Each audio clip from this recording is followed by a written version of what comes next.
Saya telah menerima aduan bahawa keadaan terminal bas Johor Jaya yang semakin merisaukan pengguna. Lampu sering tidak berfungsi dengan baik. Tandas tidak boleh diguna. Keadaan malam gelap, kalau apa-apa berlaku, kita pun dah takutlah kan. Sebab bilik air dah tak ada air.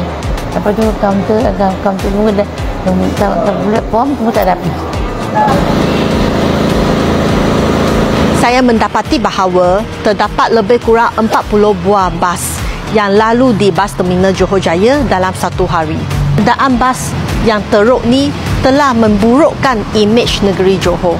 Saya berharap dengan jasa baik yang amat berhormat Menteri Besar boleh memberi tumpuan dan menaik taraf bukan sahaja bas terminal Johor Jaya tetapi juga Arkid Johor Jaya dan juga Pasar Awam Johor Jaya supaya tempat-tempat awam ini boleh memberi keselesaan dan juga imej yang baik kepada penduduk tempatan dan juga pelancong asing.